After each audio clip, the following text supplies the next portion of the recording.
tarde, boa tarde. Um grande abraço para todos. Sextou, eu já fiz uma live hoje pela manhã e agora irei fazer outra. E esta live tem como tema: para mim o viver é Cristo e o morrer é lucro. Reverendo Nelson Alves de Andrade, deixa eu mostrar aqui a capa do meu estudo.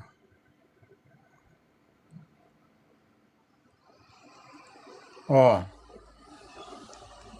meu viver é Cristo e morrer é lucro, Reverendo Nelson Alves de Andrade. Aí eu tenho uma outra capa aqui, top.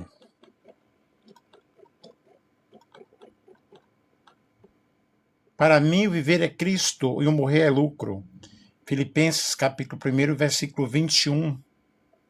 Estejam ligadinhos aí conosco e vamos compartilhar com outras pessoas. É um assunto maravilhoso. Inclusive, é um assunto que está sendo estudado na Escola Sabatina, na Igreja Adventista do Sétimo Dia de Valparaíso. Mas este assunto eu fiz uma pesquisa, eu fiz como um artigo científico, fiz um apanhado geral, mas a lição aqui está explicando fatos importantíssimos, tá? sobre o livro de Filipenses. Eu perdi a primeira lição, mas assisti a segunda, e a terceira chama-se Vida e Morte. Para mim, o viver é Cristo e o morrer é lucro. Porém, o que eu fiz baseado em pesquisas, não na lição, que vai ajudar bastante a quem assistir a nossa live, né? Quem for adventista, ou mesmo que não seja adventista, você é convidado a assistir aí a lição. Eu vou à Igreja Adventista aos sábados, tá? Eu não sou membro de lá. Eu estou indo na Igreja Amor e Cuidado, Comunidade Amor e Cuidado, Igreja Amor e Cuidado aqui de Valparaíso. Filipenses, capítulo 1, versículo 21. Para mim o viver é Cristo e o morrer é lucro. Vejamos o contexto aí desta carta. A carta aos Filipenses foi escrita por Paulo, enquanto ele estava preso. Mesmo em meio à incerteza, ele demonstra alegria, fé e profunda confiança em Cristo. Aí ele expressa: porque para mim o viver é Cristo e o morrer é lucro. Nós iremos entender o porquê dessa expressão que ele falou, né? Dessa e desta, no caso, eu estou lendo agora. Paulo não fala de forma poética apenas, ele expressa uma convicção existencial. Por que Paulo foi preso em Filipos? Aqui nós temos o contexto, a segunda viagem missionária. O episódio ocorre em Atos, capítulo 16, versículo 16 ao 40. Durante a segunda viagem missionária do apóstolo Paulo. Ele fez 4 viagens. E Filipos era uma colônia romana com forte influência política e cultural da época. Aí vejamos aqui o estopim da prisão. Paulo expulsou um espírito de adivinhação de uma jovem escrava. Em nome de Jesus Cristo eu te ordeno, sai dela. Atos capítulo 16, o versículo 18. E essa jovem dava um lucro financeiro muito forte aos seus servidores por meio de adivinhação. Quando ela foi liberta, o dom da adivinhação, né, se podemos chamar isso de dom, acabou. O lucro cessou e os donos ficaram furiosos. Aí veio então a acusação contra Paulo. Os senhores da jovem levaram Paulo e Silas às autoridades. Estes homens estão perturbando a nossa cidade. Atos capítulo 16, o versículo 20. Eles acusaram Paulo de subversão da ordem pública, ensino de costumes não romanos e ameaça cultural e religiosa. Na verdade, o problema real era econômico. Aí nós vemos aí a prisão. Paulo e Silas foram açoitados, presos, colocados no cárcere interior, tiveram os pés presos no tronco. Nós vemos Atos 16, 23 ao 24. Aí nós temos o louvor na prisão. Mesmo presos, eles oravam, cantavam hinos, testemunhavam, e Deus respondeu com um terremoto. As portas foram abertas e teve aí a conversão do carcereiro. Atos capítulo 16, versículos 25 ao 34. Aqui nós temos agora a revelação romana. No dia seguinte, Paulo revelou: sou cidadão romano. Atos capítulo 16, o versículo 37. Isso constrangeu as autoridades, pois cidadãos romanos não podiam ser açoitados sem julgamento. Então, a prisão foi ilegal. Vejamos aqui a razão teológica da prisão. Paulo foi preso por quê? Aí nós temos um motivo humano, prejuízo financeiro, e o motivo espiritual, uma libertação espiritual. O motivo humano, houve um conflito cultural, e o motivo espiritual, o avanço do evangelho. O motivo humano, nós temos a perseguição, e o motivo espiritual, o propósito de Deus. Porque a Bíblia diz que todas as coisas cooperam para o bem daqueles que amam a Deus, daqueles que são chamados pelo seu propósito, pelo seu decreto. Paulo foi preso em Filipos por libertar uma jovem oprimida, ameaçar interesses econômicos, confrontar práticas espirituais erradas e proclamar Cristo. Mas Deus transformou a prisão em uma grande oportunidade missionária. Como era a prisão em Filipos na época de Paulo? A base bíblica que nós temos aqui é Atos 16, versículos 22 ao 40. O período é o primeiro século depois de Cristo. O contexto é na colônia romana. Vejamos sobre o tipo de prisão. As prisões romanas não eram centros de reabilitação, mas locais de detenção temporária, ambientes de punição e intimidação, espaços de custódia até julgamento. O objetivo não era recuperar o preso, mas conter e humilhar. Vejamos a estrutura física. A Bíblia diz que Paulo e Silas foram colocados no cárcere interior. Atos 16 e o versículo 24. Isso indica a parte mais escura, mais profunda da prisão. Pouca ou nenhuma ventilação. Nos acompanhe aí, compartilhe com outros, coloquem presentinhos ou coraçãozinhos, tá? Um ambiente úmido e insalubre, sem conforto algum. E vejamos as condições dos presos. Paulo e Silas foram açoitados publicamente, tinham feridas abertas, foram presos em troncos, os pés ficavam imobilizados. Provavelmente estavam sem cuidados médicos, claro.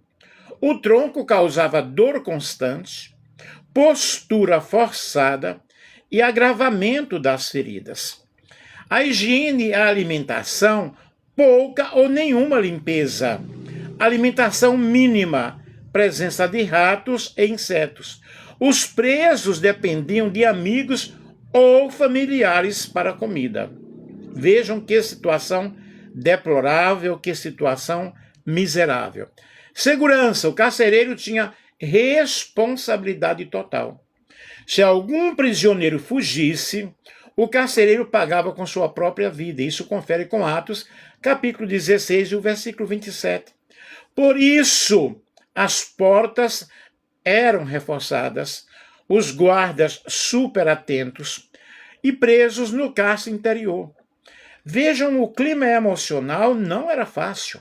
Era um ambiente de pavor, era um ambiente de medo, de dor, de solidão, silêncio forçado, desespero.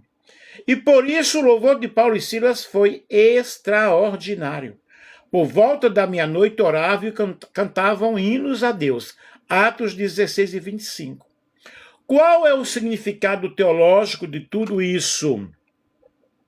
A prisão em Filipos simboliza o sofrimento pelo evangelho, a injustiça humana e a fidelidade de Deus. E o poder do louvor em meio à dor. Quando nós louvamos, em meio às dificuldades, em meio às circunstâncias, Deus, na realidade, opera milagres. Por isso, essa lição que estamos estudando ali na Escola Sabatina é uma lição maravilhosa, porque ela explica muito bem sobre a gratidão, sobre o louvor, e a gratidão e a oração estão intrínsecas, conectadas, ligadas. A gratidão e a oração estão, entre outras coisas, que servem para manifestações concretas da obra de Deus em nós, quando nós somos gratos, quando nós somos agradecidos. E o poder da oração é justamente muito importante. E quando nós oramos, nós observamos que temos aí a direção do Espírito Santo, e Deus nos concede sabedoria, Deus nos concede graça, ainda que as circunstâncias sejam tão cruéis, sejam tão difíceis, mas ali nós vemos os nossos irmãos louvando ao Senhor. A prisão em Filipos era injusta, era cruel, desumana, mas Deus a transformou em lugar de milagre, em lugar de conversão, em lugar de testemunho. E quantas vezes nós estamos diante de uma situação bem desfavorável, mas é justamente naquela situação que Deus está operando de uma forma muito especial. Eu peguei aqui algumas imagens sobre a prisão e vou passar para vocês.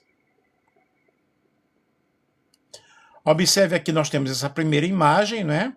Observe aqui como era os pés presos aí. Ó, aqui a madeira como era, tá? Vejam outra imagem aqui, legal. E outra imagem aqui, né? Mostrando aí o que é que eu faço para ser salvo, né? Nós vamos explicar essas situações. Então, a prisão, na realidade, era uma prisão desumana, cruel. Um ambiente... Nenhuma prisão é legal, né? Mas Deus a transforma em milagre, transforma em conversão, transforma em lugar de bênção, em lugar de testemunho. Essas imagens aqui, a primeira imagem que eu mostrei para vocês, deixa eu mostrar outra vez, que eu vou explicar sobre ela.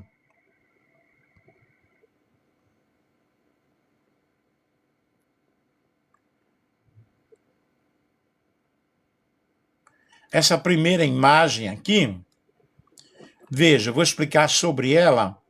A primeira imagem mostra a representação artística tradicional de Paulo e Silas dentro da prisão, com grades e atmosfera da prisão antiga, a cena inspirada no relato de Atos 16.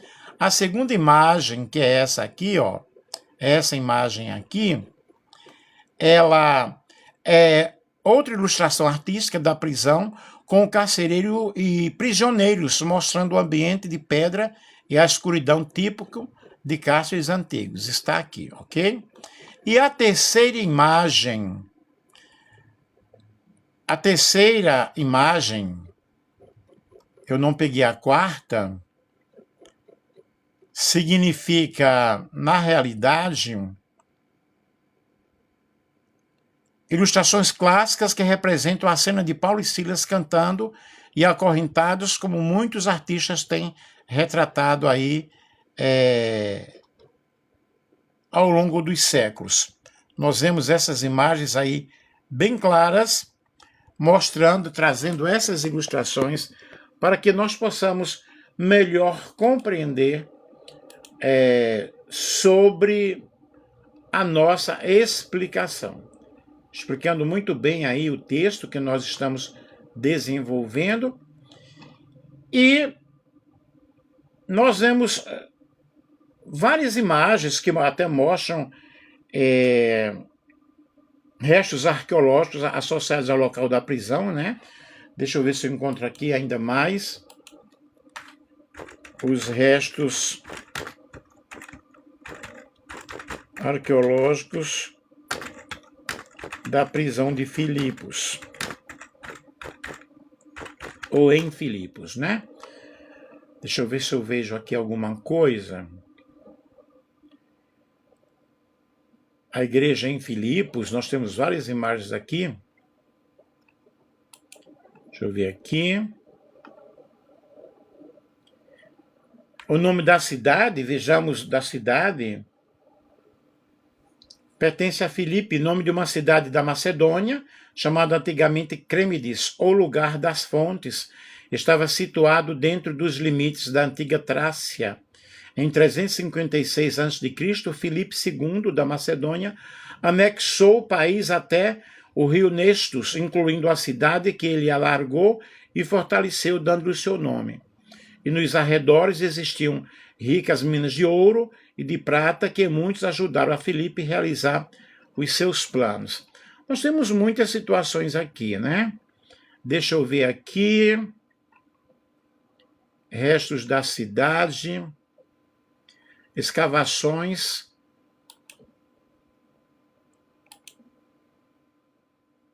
Deixa eu mostrar aqui. Deixa eu buscar o quê? Escavações e trabalhos arqueológicos de Filipos. É bom para que vocês possam compreender um pouco melhor. Está aqui, ó. Escavações ao norte de Filipo. Nós temos aqui também mais. Aqui, ó. Prisão de Paulo em Filipo, este lugar conhecido tradicionalmente como a prisão de Paulo e Silas, é de autenticidade duvidosa, mas lembra ataques a esses homens e as chicotadas de prisão subsequentes, ok? Nós temos aqui as latrinas, os banheiros públicos, e assim nós temos várias situações mostrando sobre a cidade de Filipos. É interessante nós entendermos todos esses contextos para que nós possamos entender o quanto eles sofreram pelo amor do Evangelho. E as estruturas exatas da prisão onde Paulo esteve não é totalmente confirmada arqueologicamente. A tradição local identifica um ambiente subterrâneo com nichos e inscrições do período romano como possível local da prisão de Paulo, da prisão de Atos 16. E a prisão romana típica era escura, úmida e áspera, muitas vezes apenas um espaço de pedra ou uma cisterna adaptada, sem conforto, como descrito historicamente para prisões romanas da época. E o que significa, então, viver para mim é Cristo e o morrer é lucro? Quando nós observamos essa expressão, o apóstolo Paulo, diante dessas situações, quando ele traz essa expressão, para mim o viver é Cristo e o morrer é lucro. Filipenses capítulo 1 e o versículo 21. É algo super interessante, é algo muito importante nós compreendermos o teor desta palavra. Nós temos aí Cristo como centro da vida. Paulo não diz o viver é sucesso, o viver é conforto, o viver é ministério, o viver é prosperidade. Muito pelo contrário, isso significa Cristo é a motivação. A motivação do nosso sucesso, da nossa vida espiritual, e nós precisamos compreender como o Evangelho transforma as pessoas quando nos entregamos de corpo, alma e espírito. Cristo é a motivação, Cristo é o sentido, Cristo é a razão, Cristo é o alvo. Já não sou eu quem vive, mas Cristo vive em mim. Gálatas capítulo 2, versículo 20. Então vejam que Cristo é o centro da nossa vida, é o centro do nosso falar, o centro do nosso ministério, de uma vida transformada. Viver para Cristo significa uma nova identidade, um novo propósito, uma nova ética, uma nova esperança. Não é apenas crer em Cristo, é viver a partir dele. E o que significa o morrer é lucro? Morrer é lucro por quê? Morrer é lucro, pois, para o cristão, a morte não é o fim. É o começo de uma eternidade com Deus, ou da eternidade com Deus. É descanso, é recompensa, é ganhar a eternidade. Morte não como perda, mas como ganho. Para Paulo, a morte não é derrota, não é fracasso, não é fim. É ganho porque significa estar com Cristo. Filipenses capítulo 1, versículo 23 diz: tenho desejo de partir e estar com Cristo, o que é incomparavelmente melhor. Porque aí implica um lucro espiritual. E o lucro inclui plena comunhão com Cristo, fim do sofrimento, glória eterna, vitória definitiva. Porque neste tabernáculo humano, nós gememos, nós choramos aqui neste mundo, é um vale de lágrimas, queridos. E qual o sentido dessa declaração? Paulo não estava desprezando a vida, mas mostrando que a sua esperança não estava presa a este mundo. Pois quem vive em Cristo não vive com medo da morte, não vive sem propósito, não vive sem esperança. Quem vive com Cristo, vive para Cristo, e com Ele, e buscando em primeiro lugar o reino de Deus e a sua justiça, nunca perde. Porque mesmo quando tudo parecer acabar, a eternidade está apenas começando. É missão cumprida, morrer é esperança, morrer é recompensa. É Cristo, e Cristo é tudo. Vejamos aqui a tensão entre viver e morrer. Paulo vive um dilema santo, viver, servir a igreja. Mas morrer é estar com Cristo. Viver é produzir frutos, mas morrer é um descanso eterno. Viver é uma missão, é cumprir uma missão. Morrer é receber a coroa. E ele conclui: mas por amor de vós é mais necessário ficar na carne. Filipenses capítulo 1, versículo 24. Ou seja, ele vive por missão, mas anseia pela glória. Quais são as aplicações práticas que nós temos quanto a isso? Não apenas na fé, mas nas decisões, nos valores, nos relacionamentos e nos projetos. Como você encara a morte? Com medo ou com esperança? A fé transforma o olhar sobre o fim da vida. Vivemos para algo maior que nós. Quem vive para Cristo não vive em vão. Não vive para si. Não vive sem propósito. E o próprio apóstolo Paulo disse que se a nossa esperança em Cristo se limitasse apenas a esta vida, nós seríamos os mais miseráveis pecadores. Qual é o enfoque teológico de tudo isso? Essas declarações expressam cristocentrismo. Cristo como centro da nossa mensagem. Cristo como centro da nossa vida. E uma esperança escatológica. Neste mundo nós temos aflições. E o Senhor Jesus disse: tenha um bom ânimo, eu venci o mundo.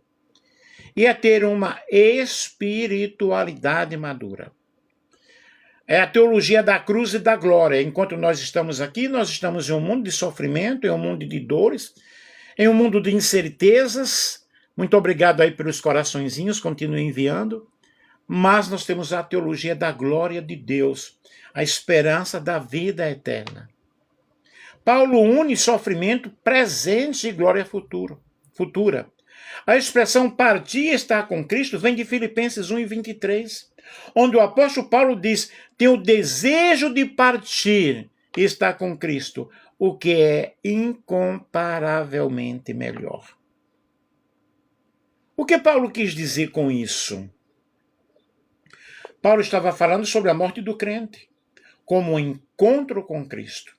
Partir significa deixar esta vida, encerrar a jornada terrena. Estar com Cristo significa entrar na presença do Senhor, na vida eterna. Para Paulo, a morte não era derrota, mas um ganho espiritual. Vamos ver o que a lição diz aqui. Morrer é lucro. Na parte de segunda-feira, podemos perceber com facilidade que estamos envolvidos num grande conflito que acontece ao redor de nós e dentro de nós. Experimentamos essa batalha cósmica e continuamos a vivê-la até o dia da nossa morte, independentemente de quando ou como ela ocorrer.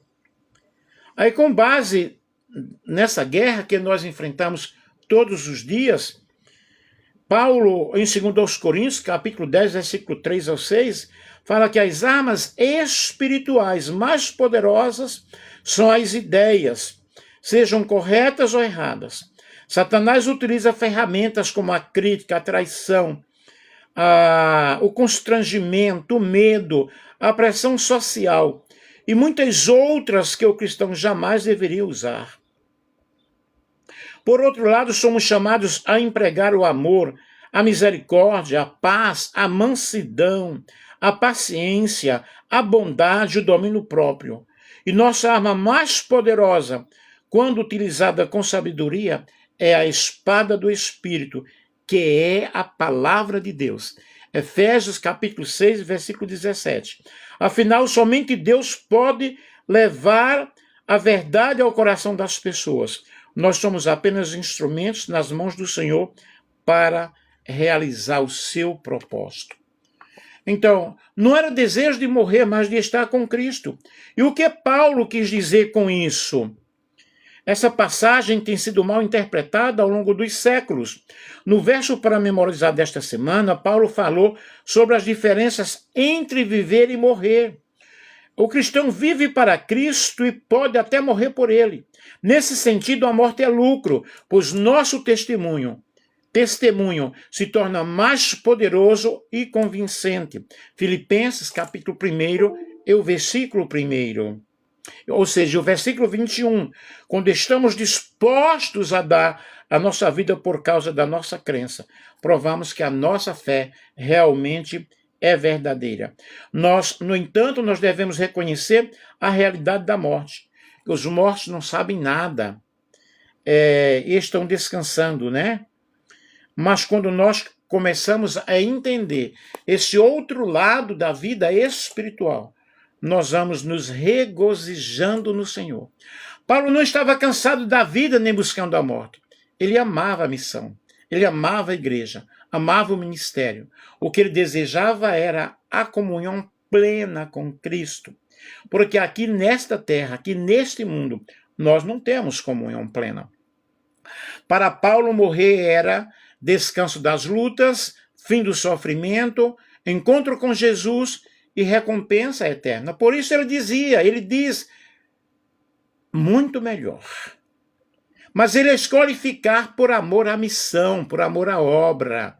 Mesmo desejando estar com Cristo, Paulo afirma que ficar vivo era mais necessário para ajudar a igreja. Isso mostra a maturidade espiritual. O céu é o destino, mas a missão é a prioridade. Qual é o ensinamento central do texto? Paulo nos ensina que a vida tem propósito. A vida tem um foco, tem um objetivo. A morte não deve ser temida e Cristo é o centro de tudo. E a eternidade é real. Paulo, ele não vivia com medo da morte, porque vivia com Cristo. E quem vive com Cristo, quando parte, apenas muda de endereço. Não é verdade? Vamos aqui às nossas considerações finais. O episódio de Paulo e Silas em Filipos revela de forma clara a tensão entre a missão cristã, as estruturas políticas, econômicas e culturais do mundo romano. A reação hostil das autoridades não foi motivada por questões religiosas em si, mas pelo impacto que o evangelho causou nos interesses financeiros e na ordem social estabelecida. A libertação da jovem possessa expôs como o poder espiritual de Cristo confronta sistemas de exploração humana. As condições da prisão, marcadas pela violência, humilhação e insalubridade, evidenciam a injustiça sofrida pelos missionários. Contudo, o comportamento de Paulo e Silas, que oravam e cantavam em meio ao sofrimento, demonstra uma espiritualidade profundamente enraizada na confiança em Deus. O cárcere, que deveria ser um lugar de silenciamento, tornou-se um espaço de testemunho, resultando na conversão do carcereiro e de sua família. E do ponto de vista teológico, o relato confirma que o sofrimento pelo Evangelho não é sinal de fracasso, mas parte integrante da missão cristã. A fidelidade de Deus se manifesta não apenas na libertação física, mas na transformação de vidas. A prisão em Filipe ilustra que Deus pode usar circunstâncias adversas como instrumentos para a expansão do reino. Por fim, a declaração paulina, para mim o viver é Cristo, o morrer é lucro, encontra eco prático nesse episódio. Paulo viveu para Cristo na missão e enfrentou a morte com esperança. Sua experiência em Filipe permanece como um testemunho atemporal de que o Evangelho não pode ser aprisionado, pois a verdadeira liberdade está em Cristo. Viver é Cristo, é missão. Morrer é lucro, é a esperança. E os cristãos vivem com propósito e morrem com paz. Quem vive para Cristo não teme a morte, porque a morte é apenas o caminho para a vida eterna. Então, as palavras de Paulo sobre partir desta vida para estar com Cristo significa estar com ele no sofrimento e na morte. 2 Timóteo, capítulo 4, versículo 6. Para alcançar a ressurreição dentre os mortos. Filipenses, capítulo 3, o versículo 11. Paulo também sabia que depois de fechar os olhos da morte, a próxima cena que veria era um piscar de olhos. Seria Jesus. Cristo levaria com todo o povo de Deus para o lugar que ele preparou para todos aqueles que o amam. Embora estivesse disposto a morrer por Cristo, Paulo sabia que seria melhor para os filipenses que ele continuasse a viver. Curiosamente, para o cristão, nem sempre é fácil saber se é melhor viver para Cristo ou morrer por ele. Paulo estava pressionado dos dois lados. Ele continuou vivo.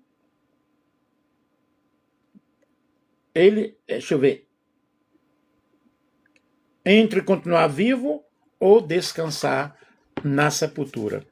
Foi um estudo aqui que eu preparei, que eu vi, estou lendo algumas partes aqui da lição, e é muito importante, é muito interessante nós realmente entendermos o quanto Deus nos ama, o quanto Deus transforma maldição em bênção, e que nesta tarde você possa entender que Deus tem um plano para todos nós. Deus tem um plano para cada criatura. E nós precisamos cumprir a nossa missão. Temos um chamado, temos uma missão. Que Deus abençoe a todos vocês que aí estiveram conosco, que as minhas pesquisas aqui foram na Bíblia Sagrada, a tradução de João Ferreira de Almeida, a revista atualizada, Paulo, apóstolo do coração libertado, F.F. Bruce, Introdução ao Novo Testamento, Raymond Brown, Introdução ao Novo Testamento, Douglas Moody e D.A. Carlson, Atos dos Apóstolos, Joseph Fitzgerald, O Mundo do Novo Testamento, Martin Angel, Comentário Bíblico Cultural do Novo Testamento, Crane Kenner, Atos, Introdução e Comentário, Howard e Marshall, O Novo Testamento, sua origem, transmissão e canonização, Bruce Mitchell. Paulo, uma biografia crítica, Conor Murphy. Jesus, a aproximação histórica, José Antônio Pagola. Filipenses, Moisés Silva. A mensagem de Atos, John Stott. Paulo, uma biografia, Novo Testamento, Wright. Então aqui eu fiz um apanhado, fiz uma pesquisa. Se alguém quiser o PDF, me procure no privado que eu estarei mandando para vocês. Um grande abraço, que Deus abençoe. Tenham uma sexta-feira, um final de sexta-feira abençoado na presença de Deus. E nós aqui falamos, na realidade, deste assunto tão importante, tão maravilhoso. Meu viver é Cristo e morrer é lucro. Reverendo Nelson Alves de Andrade. Um beijo, um grande abraço para todos vocês. Obrigado aí pelos coraçõezinhos.